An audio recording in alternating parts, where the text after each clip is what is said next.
We are going to discuss the medicines which we have to give for different clinical situations. So first है regular treatments like scaling, root planing, cavity fillings or root canal. Root canals which are not infected, which don't have a sinus tract or systemic problems. Patient doesn't have any systemic complaints like fever or any kind of headache. Those patients who we are doing either intentional RC or RC for just sensitivity or pain, which is well controlled by painkillers. So in those cases we really don't need to give antibiotics. If you think the patient is medically compromised in some case like diabetes, then you have to give antibiotics no matter what situation the patient is coming to you with. Like even for scaling, because of the risk of bacterial endocarditis, you give pre-op antibiotics, especially for diabetic individuals. Okay, so usme what you have to select in the software is regular dental pain wala prescription. It has MAC RD, which is an antacid. It has Augpen, which is an antibiotic. Now you can delete this Augpen from the list once you select regular dental pain in one of the patient's list. Like for example, I am going to go here for Manoj Ram and I am going to select prescription and I am going to select regular dental pain out of this list. So when you click regular dental pain, you will have anti-acidity, antibiotic, pain reliever, Vibact, Hexigel, Clohex. Okay, so from this list, if you don't want to give the antibiotic, like for example patient is not medically compromised, it's a simple root canal without any sinus tract, without any periapical lesion, then you delete this antibiotic and inform the patient that we will add on antibiotics if required based on the post procedure discomfort. Okay, so you give Zerodol. In these cases you can give Zerodol SOS basis also, or you can tell the patient have one painkiller just before coming to me, like 1 hour before. That is best because patient is also more relaxed, they are also having better cooperation. Pain reliever हो गया तो after the process it's on na? Yeah. So tell the patient it is better that you take 1 hour before. Anti-acidity, tell them to take it in the morning whenever they are taking the painkiller. So it's not like a 5-day regime which they have to take. They can take whenever they are having the appointment, they can take one antacid in the morning and 1 hour before the appointment they can have the painkiller. Okay, then probiotic they can have for 5 days. It is anyhow good gut bacteria. They are to apply Hexigel in the area where we give the injection and use a antiseptic mouthwash for 10 days. This is a standard thing. Now some patients you may feel that we have done some bigger procedure, like we have done a root canal where it was more periapical lesion was there was a sinus tract, or there was a larger surgery which was done and you want to give the patient some antibiotics. So over there what you can do is you can add on, you can just click the plus sign near the prescription and you will have one more available to add. Okay, so I am going to explain you what to do. So if you feel that the patient does not have a large swelling, it's a very minor sinus tract, you give Augpen in that case for 625. So this is pre-surgical, pre-operative antibiotic for all medically compromised cases. If you think there is a swelling, visible swelling is there, you add Metrogyl ER in those cases. Metrogyl ER is a new tablet which has come, which is only OD dose. Previously Metrogyl normal we had to give 3 times a dose, 400 mg, but now this is 600 mg OD dose, better tolerance for the patients.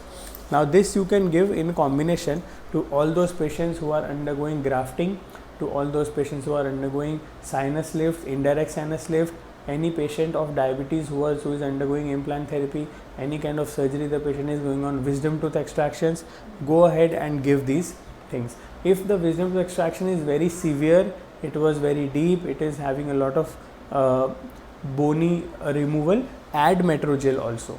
But if the wisdom tooth was very easy, not so much of bony reduction, only soft tissue impaction, the patient can go ahead with Augpen. This was related to antibiotics. Okay, there is one more antibiotic in our list which is Zifio, which is basically for, it has ornitazole, which is basically for cefixime and ornitazole for those patients who report to us with swelling after the procedure.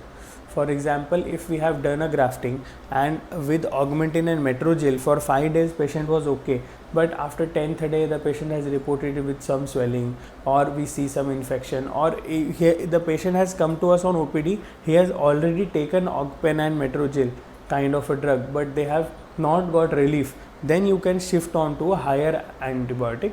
Don't give it as the first line of dose. Okay? So Zifio is cefixime with ornidazole. This is a higher, better combination. This is twice a day for 5 days. So this is mainly related to the antibiotics. If any patient is having penicillin allergy, then you can add Azi 500, which is azithromycin. It is a OD dose. Okay, and this we can give for 5 days, not 3 days. We can give for 5 days. OD dose 2 hours after the food. Now,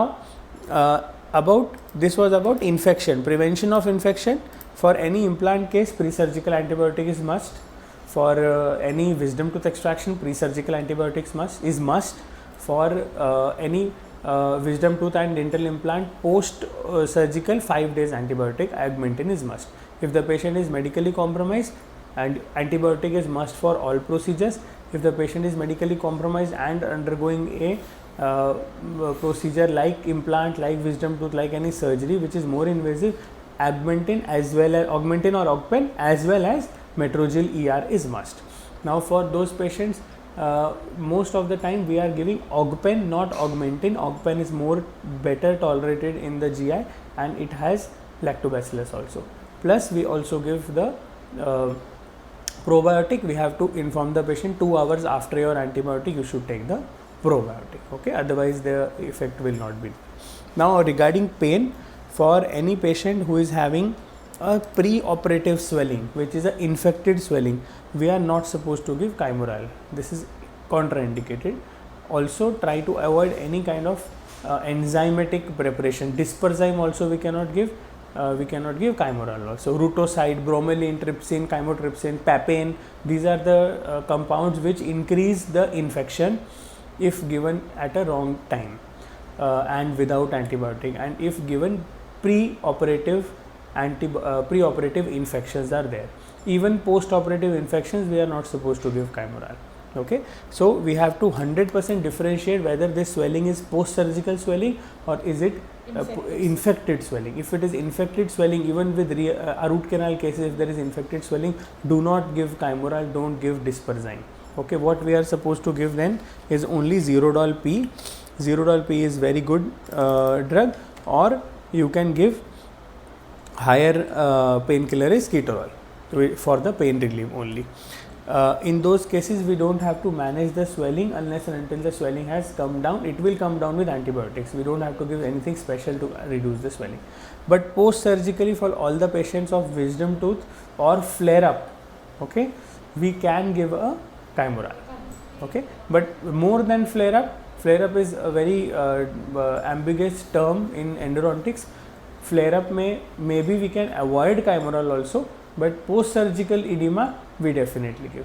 Now sometimes in flare up, if there is a huge swelling, we give Kymorel because we have gained access into the root canal cavity and the drainage is started. So the Kymorel is not going to make the enzyme is not going to disturb the facial planes, and the swelling is not going to spread outerwards around the facial planes. It will come out through the tooth. It is okay, it is safe, but try to avoid if there is not a large swelling. Serratiopeptidase is more than enough for those kind of swellings, for flare-ups. But for post-surgical edema, we have to give Kymorel. So all cases of wisdom tooth where bone cutting was done, 100% go with Kymorel in their prescription. Those cases where we have not done a lot of bone cutting, those cases where we want to give something additional to reduce the inflammation, Disperzyme is good because it has rutoside, bromelain, and it has trypsin. It doesn't have chymotrypsin, so it is little gentler form than Kymorel. Okay, understood this. For pain patients who are having severe pain, give Ketorol. Regular pain, give Zerodol P, which is aceclofenac, paracetamol, and serratiopeptidase. And for those patients who are who cannot take much NSAIDs, like COPD patients, asthmatic patients, heart patients who are undergone angioplasty and their doctor has advised not to take NSAID because of the risk of bleeding. Patients who are taking Xarelto, there we should stick to paracetamol. And paracetamol, there are two forms. One is regular release, which is Dolo 650. Crocin doesn't work. Crocin is only 500 mg. That will not work for an adult patient. It will only work to reduce the fever. That also nowadays we should not give. We should give proper dosing of 650 mg. And 650 mg is safe enough every 4 to 6 hours. So patient can take every 4 to 6 hours 650 mg Dolo if the patient is above 60 kgs. Now, better drug than Dolo 650 is Lanol ER. That is also 650 mg. It is 325 mg instant release and 325 mg gets released in the large intestine, which is after 3 hours. Lanol ER. So this drug is very good for patients who are having pain, but we cannot give them a lot of NSAIDs. Okay, like we cannot give Zerodol, we cannot give Ketorol. What are those cases where we cannot give Zerodol or Ketorol? Those patients who are having asthma, proper COPD asthma. That's why in that case I told you don't give Ketorol immediately. Okay? Those cases where the doctor has advised not to take much NSAIDs because of kidney dysfunction, liver dysfunction, or patients who are under high blood thinner therapy like Xarelto, Brilinta, all those things. Ecosprin वाले ले सकते हैं, it's not too much of a problem, but their GI tract is more sensitive and there can be, for long term effect can be GI bleeding. ठीक है? So this is the way we will manage the cases in the clinic.